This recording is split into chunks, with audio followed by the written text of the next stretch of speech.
Picture this, right? You sit down at your desk, you've got your morning coffee, and you're feeling pretty good about the day ahead. Oh, that early morning optimism.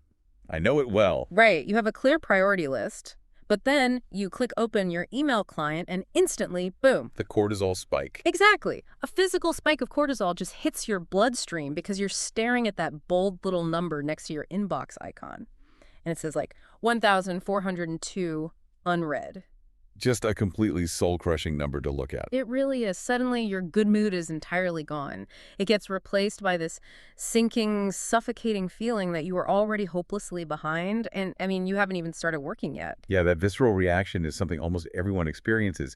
Yet, we rarely actually question the mechanics behind it. Which is crazy to me. It is. We've collectively allowed this really basic communication protocol to just evolve into a tyrant, one that dictates our stress levels and, honestly, entirely hijacks our daily workflow.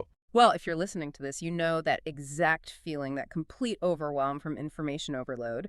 But today, we are going to fix that. Welcome to the deep dive. Glad to be here. So today is Monday, July 13th, 2026, and our roadmap for today's journey is this highly practical, just incredibly revealing piece of source material. That's a great one. Yeah, it's called The Complete Guide to Email Management in 2026 by Daniel Dineshi from MailOver. And our mission today is straightforward, but definitely ambitious. Very ambitious. We're taking on a giant here. We really are. We're going to completely deconstruct the outdated, frankly stressful concept of inbox zero. And instead, we're going to build a modern, foolproof system that will literally reclaim hours of your week. Which I think everyone listening desperately wants. For sure. Okay, let's unpack this, because I want to start with what we actually mean by email management. According to this guide, most of us are optimizing for the entirely wrong metric, right? Yeah, totally. The author points out this massive psychological blind spot that we practically all share. We constantly conflate a visually clean space with an actually organized system. Like thinking a clean desktop means you have your life together. Exactly. People think that having this beautifully empty inbox while they're secretly hiding, 50 unread, unresolved messages in a labyrinth of nested folders is effective management. But it isn't. No, it really isn't. It's just concealed chaos. Yeah. The guide argues that the true goal shouldn't be zero unread. The actual metric we need to optimize for is zero uncertainty. Zero uncertainty. I love that phrasing. Let's talk about the mechanics of that, because hiding emails in folders, well, it's basically the digital equivalent of sweeping dirt under a rug. That's a perfect way to put it. Or an even better way to look at it, it's like shoving your unopened mail and your bills into a kitchen drawer. Oh, the dreaded junk drawer. We all have one. Right. Yes, your kitchen counter looks pristine, which feels nice, but you still have that underlying hum of anxiety. You know those bills are in the drawer. You just don't know which ones are past due. Exactly. You don't know which ones are going to result in late fees or which ones are just harmless junk mail. So the anxiety doesn't actually leave your brain. It just goes into like a hibernation mode. Yeah, and when you operate with zero uncertainty instead, every single incoming message has been explicitly processed. So no gray areas. None. You know exactly what the message contains, whether you personally need to execute an action based on it, and the precise deadline for that action. And until you get to that state. Until you reach that definitive state, your inbox carries a massive cognitive weight. You are dragging around this persistent, nagging feeling that a ticking time bomb, like a furious client or a missed invoice, is buried somewhere in thread number 14. Ugh. Just the thought of that gives me secondhand stress. And before we get into the how of fixing this cognitive weight, I feel like we really need to quantify the actual damage it's causing. The numbers are frankly shocking. They really are. The current fundamentally broken way we interact with email is costing you and your company a staggering amount of resources. The guide lays out some phenomenal statistics. What's the main one that jumped out at you? So the average professional spends 28% of their entire work week dealing with email. Almost a third of their week, Yeah. just on email. Yeah. That is roughly 11.2 hours every single week, which translates to over 500 hours a year just reading, sorting, and agonizing over an inbox. And, the truly catastrophic part of that statistic becomes clear when we look at the signal-to-noise ratio. Right, because they aren't all important emails. Not even close. Most professionals are receiving anywhere from 120 to 150 emails every single day. But the research shows that only 23 to 25% of those messages are actually actionable. Wow. Think about the math on that for a second. 3/4 of the emails you spend 500 hours a year managing don't even require you to do anything. You are quite literally just reading them to figure out that you didn't need to read them. Financially, I mean, this is a massive leak. The research estimates this constant sorting of useless information costs companies roughly $1,800 per employee per year in lost output. Which scales up incredibly fast. It really does. If you are managing a 50-person team, you are burning $90,000 a year. That is basically an entire executive salary, and you're paying people to read reply all chains they aren't even involved in. Yeah, and my assumption is that the financial hit is the biggest concern for most organizations, right? You would think so, yeah. But if we connect this to the bigger picture, the financial hit is actually secondary to the invisible cost. The invisible cost. Yeah. The most dangerous consequence of a poorly managed inbox isn't the lost time or the fragmented focus, as bad as those are. It is the erosion of professional trust. Oh, wow. Yeah. How does the guide define that erosion? Like, what does that actually look like day to day? Missed commitments.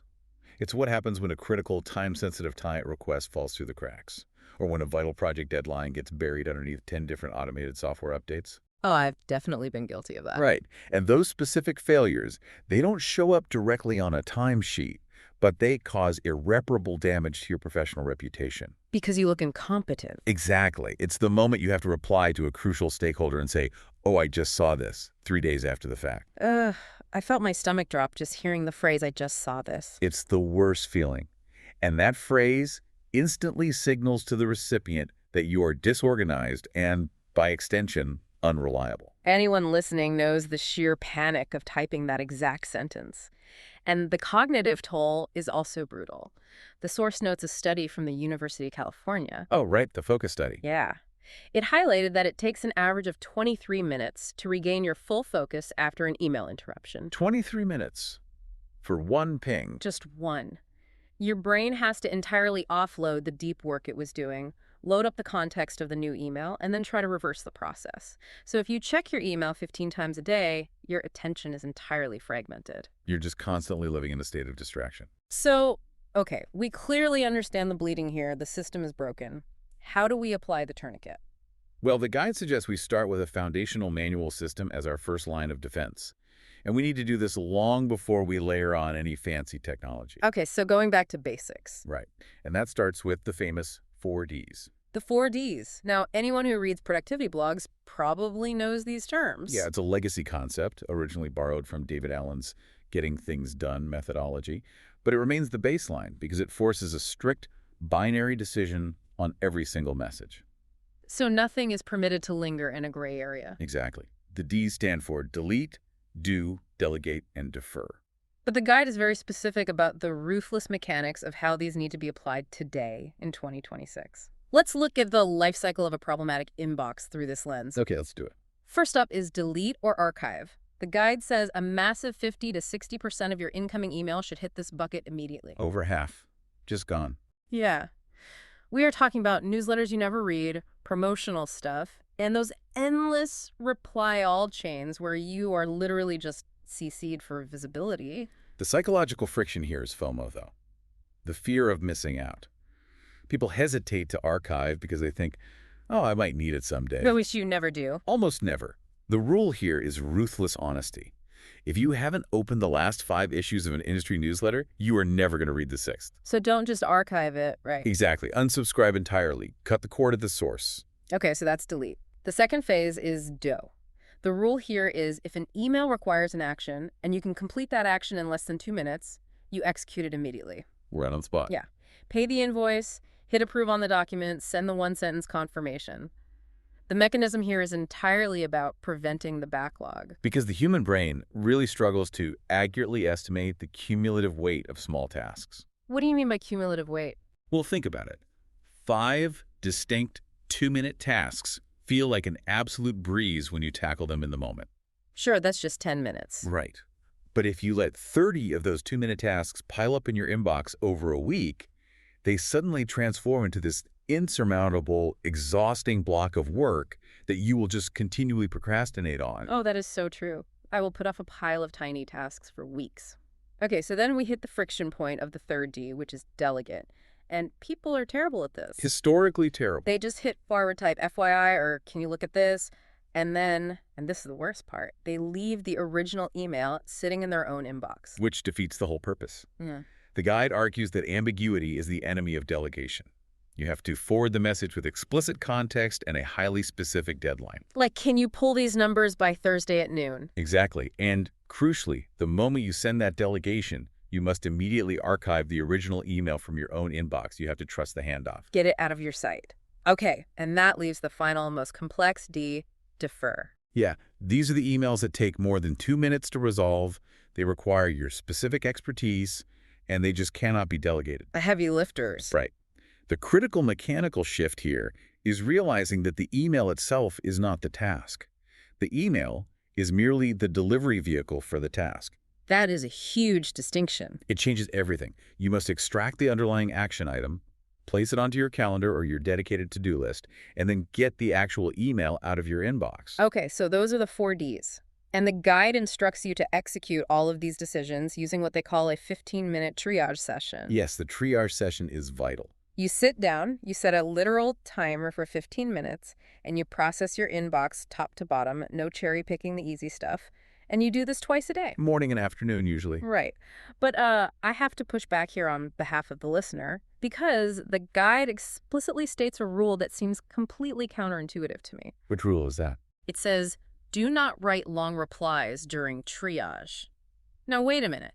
If the entire purpose of this dedicated 15-minute block is to manage and respond to my email, why am I specifically being told not to answer my complex emails? I get why that sounds backwards, but the confusion comes from misunderstanding the fundamental definition of triage itself. Okay, clarify that for me. We need to look at the emergency medicine concept that the term is borrowed from. When a lead paramedic arrives at the scene of a multi-car pileup, their job is not to immediately pull out a scalpel and start performing complex reconstructive surgery on the very first patient they happen to walk past. Right, that would be a terrible strategy. Exactly. Their job is to rapidly scan the entire scene, assess the severity of every single patient, and determine who needs what resources in what order. So you are sorting the trauma, not treating it. Precisely. If you stop during your triage phase to write a deeply researched 30-minute strategic response to one single email, you are effectively ignoring the other 40 emails in your inbox. And one of those could be a fire. Right. One of those ignored emails might be a catastrophic server outage or a client threatening to leave. You wouldn't know because you stopped sorting to start treating. Wow. Your inbox is a processing queue, not a workspace. The 15-minute timer creates this artificial urgency to prevent you from getting sucked into the vortex of deep work when you should just be routing traffic. That distinction changes everything. Okay, so the manual discipline of the 4Ds and the triage session forms this really fantastic baseline. It's the foundation. But the source material throws a massive wrench into the gears here. It argues that once your incoming volume crosses the threshold of about 100 actionable emails a day, this manual sorting system physically breaks down. You just can't keep up. Right, you simply cannot apply the 4Ds fast enough to keep up with the math. Now, my immediate instinct, and I guarantee it's the listener's instinct too, is to turn to the tools we've been using for a decade. The old, reliable filters. Exactly. We think, I'll just set up a bunch of automated filters. I'll make a dedicated folder for my boss, a folder for Project X, a folder for invoices. Sounds logical. It does. But the guide systematically dismantles this idea, arguing that filters and folders are actively making the problem worse. They really are. Because the fatal flaw of a traditional email filter is that it applies a rigid, static rule to highly dynamic, nuanced content. Meaning it's too simplistic. Exactly. A standard filter can only read surface-level metadata. It looks at the sender's address, or it scans for a specific keyword in the subject line. It possesses zero semantic understanding of what the message actually means. The guide uses a brilliant example to highlight this failure. Let's say you create a standard rule that says, send every email from my manager directly into a folder named manager. That's a very common rule. Right.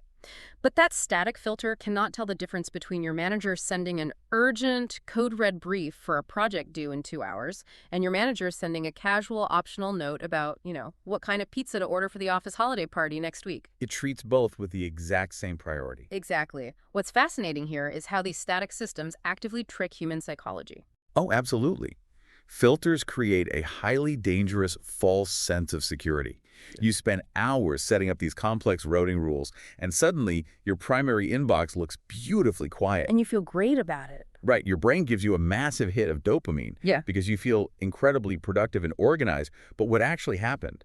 You just moved the clutter. Out of sight, out of mind. Yeah, and you eventually stop checking those subfolders with the same urgency. So that critical time-sensitive project deadline from your manager just sits unread in a designated folder for 3 days, simply because the filter routed it away from your immediate attention. Wow. The filter didn't reduce your workload by a single keystroke. It literally just hid your obligations from you. It's completely counterproductive. It reminds me of like a library deciding to organize all its books by the color of their covers instead of their actual subject matter. Oh, that's a great analogy. Right.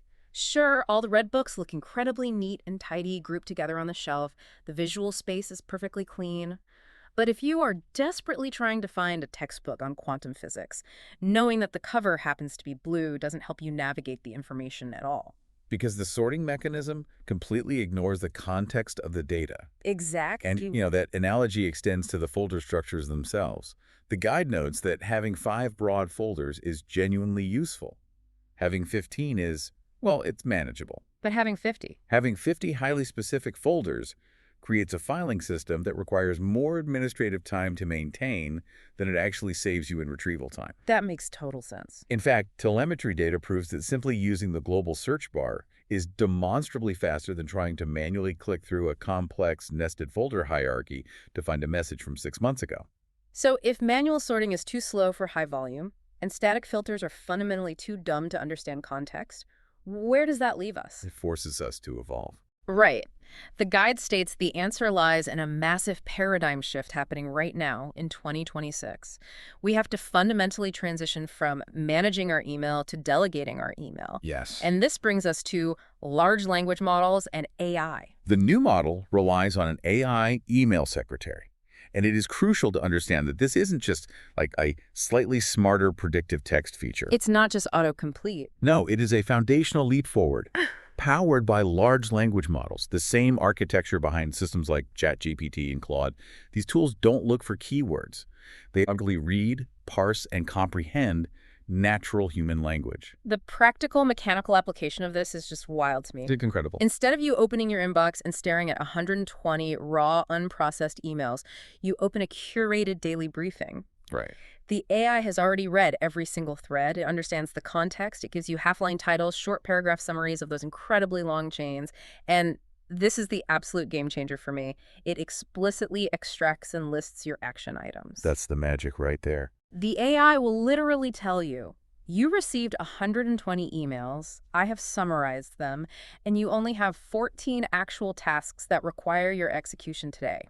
Here are their specific deadlines. It's amazing. You went from 120 ambiguous stress inducers to a finite list of 14 clear tasks. And the mechanism of semantic understanding provides this massive role-specific value that a static filter could just never achieve. What do you mean by role-specific value? Well, consider founders or CEOs. Their daily inbox is defined by incredible breadth. Right, they wear a lot of hats. Exactly. They are fielding hostile emails from angry enterprise customers, eager inquiries from potential investors, and sensitive internal HR disputes all simultaneously. And a filter can't handle that. Right. But the AI can dynamically extract the commitments and categorize the sentiment, ensuring a founder never drops a critical ball with a lead investor just because it was buried under 20 customer support tickets. Okay, that makes sense. And for sales teams, the entire game is speed. Right. Time kills deals. If a hot prospect emails you with a buying signal and you don't reply for 4 hours because you are in meetings, they might have already signed with a competitor. But the AI understands the buying sentiment in the text and can instantly flag that specific reply to the top of the queue, completely bypassing the static chronological order. Now, consider the stakes for lawyers or high-level consultants. Oh, that's a whole different ballgame. For them, a disorganized inbox is a literal legal liability. Every deadline mentioned in a thread is legally binding, and every casual message is potentially subject to future discovery. They require ironclad risk management. No room for error. None. So an AI secretary that perfectly extracts filing deadlines, recognizes opposing counsel, and ensures no date is missed, that isn't just a convenience feature for a legal team. It is a critical safety net against malpractice. Okay, here's where it gets really interesting, though, and honestly, where my alarm bells start ringing. Uh-oh. Let's hear it. I have to push back hard on this on behalf of the listener. We are talking about corporate lawyers, startup founders, enterprise sales reps. Are we seriously suggesting that a legal professional should hand over highly sensitive client data, unredacted legal documents, and private corporate negotiations to a third-party AI server to read and summarize? It's a very valid concern. That sounds like a catastrophic privacy nightmare waiting to happen. The idea of feeding proprietary company secrets into an LLM just to save 20 minutes of reading time seems, frankly, completely reckless. I hear you. And it is actually the single most critical hurdle to AI adoption. But Daniel Dineshi's guide addresses the mechanics of this security head-on. Okay, how? Because I'm skeptical. Well, if you are delegating to an AI, the architecture cannot function like a public chatbot that scrapes your data to train its next model. It has to be designed as an impenetrable, secure vault. The leading enterprise platforms in 2026 mitigate this risk through extremely rigorous, mathematically verifiable security protocols. Specifically, they utilize AES 256 GCM end-to-end encryption combined with a zero-access architecture. Okay, military-grade encryption is a great marketing buzzword, but explain the actual mechanism to me. Fair enough. How does a zero-access architecture guarantee that my client's intellectual property isn't being read by the engineers at the company hosting the AI? In a standard cloud system, the provider holds the encryption keys on their server. They encrypt your data, but because they hold the key, they can theoretically unlock it, read it, or be forced to hand it over by a subpoena. Right, which defeats the purpose of the privacy. Exactly. Zero-access architecture fundamentally changes that mechanism. The encryption keys are generated locally on your specific device and are tied exclusively to your user profile. Meaning the data is locked before it ever even leaves my laptop. Precisely. By the time your emails reach the provider's server to be processed by the isolated AI model, they are completely scrambled ciphertext. So they can't read it at all. No. The company providing the AI email service literally does not possess the mathematical key required to decrypt or read your data. It is physically and mathematically impossible for human engineers at that company to see your emails. Wow. Even if their servers were fully compromised by a hacker, the attacker would only walk away with useless scrambled noise. Okay, so the AI model operates entirely within that locked vault, generates a summary, encrypts the summary, and sends it back to me. Yes. Furthermore, enterprise users are given highly granular privacy controls. What kind of controls? Well, a lawyer doesn't just have to trust the vault. They can dictate what enters it. You can set rules that block specific sensitive keywords, or dictate that any email originating from the domain of opposing counsel is physically blocked from ever being processed by the AI in the first place. Oh, that's smart. You retain ultimate, absolute control over the data flow. Okay, understanding the local key generation definitely solves my anxiety about the privacy aspect. It really is a genuine vault. It has to be, or the system doesn't work for enterprise. Right. So we've covered the immense psychological cost of Inbox Zero, the manual theory of the 4Ds, and the mechanics of this incredibly secure AI technology. So what does this all mean for you listening right now? How do you actually use it? Exactly. How do you actually assemble these pieces into a scalable system today? The guide synthesizes everything into a highly scalable, 3-layer system.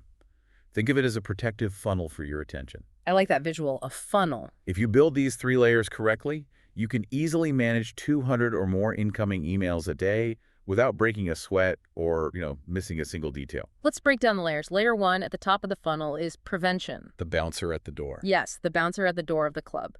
The goal here is to aggressively reduce your total incoming volume by 30 to 40% before it ever touches your digital shores. Which is a huge chunk. Right. You do this by ruthlessly unsubscribing from legacy newsletters, utilizing entirely different email aliases to route automated system updates away from your human interactions, and shutting off redundant notifications. The redundant ones are the worst. They really are. If you already get a ping in Slack or a tag in Jira, you do not need a secondary email telling you that you got a ping in Slack. Exactly. Prevention is the highest leverage step in the entire system. Because every single email you successfully prevent from entering the funnel is an email you never have to spend cognitive energy processing. So that leads us to the middle of the funnel, layer 2, automation. Yes. This is where you deploy your secure AI email secretary to act as your VIP host. You let the AI read the remaining 60 to 70% of your incoming volume. Letting the machine do the heavy lifting. Right. The LLM extracts the deadlines, categorizes the context based on semantic meaning rather than those rigid rules we talked about earlier, and it separates the genuine signal from the background noise. And finally, layer 3 at the bottom of the funnel is your daily routine. This is you finally interacting with the filtered results. The human Ellen. Right. You take that curated, highly refined daily briefing that the AI created, and you sit down for your 15-minute triage session. You apply the manual 4Ds only to the critical 15 to 25% of messages that actually require your unique, nuanced human judgment. It perfectly combines the tireless processing efficiency of a machine with the strategic decision-making of a human. And the brilliant underlying mechanism of this three-layer system is how the layers actively protect and monitor each other. They create a continuous diagnostic feedback loop. How so? Like, what does the diagnostic tell you? Well, if your layer 3 daily routine, your manual triage session, starts creeping up and taking you 30 or 40 minutes instead of the allotted 15, that is a glaring diagnostic signal. Oh, I see. It immediately tells you that either your layer 1 prevention needs more aggressive unsubscribing or your layer 2 automation rules need to be recalibrated. So it functions as a self-correcting machine. Precisely. It actively prevents the exact cortisol spiking information overload that we talked about at the very beginning of this deep dive. It cures the disease instead of just treating the symptoms. I love that. So to quickly recap the core realizations from our journey today for everyone listening, your inbox is not a to-do list. It is merely a processing queue. A very important distinction. Definitely. You are not striving for the illusion of zero unread messages. You are striving for the peace of mind of zero uncertainty. Yes. And by combining the ruthless manual discipline of the 4Ds, the emergency room mindset of a 15-minute triage, and the secure semantic power of AI delegation, you can finally reclaim those 500 hours a year. It really is a completely new paradigm for how we interact with incoming information, shifting us from reactive readers to proactive delegators. But, Yeah. This raises an important question, one that goes far beyond just managing our current messy inboxes. Oh, what's the bigger implication here? Well, think about it. We are entering an era where AI tools are now reading our long, rambling, nuanced emails and seamlessly summarizing them into crisp, extracted bullet points and action items for the recipient. Right. If the receiver is only ever reading the AI's bulleted summary, how long until we collectively just stop writing long emails altogether? Wait, really? You think we'll just stop? It's possible. Will human communication in the corporate workplace eventually evolve, or perhaps devolve, so that we instinctively only speak and write in the exact, hyper-efficient, machine-readable bullet points that our AI secretaries prefer to process? That is wild to think about. Are we successfully training the AI to understand us, or is the architecture of the AI eventually going to train us to communicate like machines? Wow. Now that is a profound thought to chew on the next time you find yourself drafting a nuanced 5-paragraph email just to ask for a project update. Definitely something to ponder. Thank you so much for joining us on this exploration and for taking the time to rethink how you work. We will see you next time on The Deep Dive.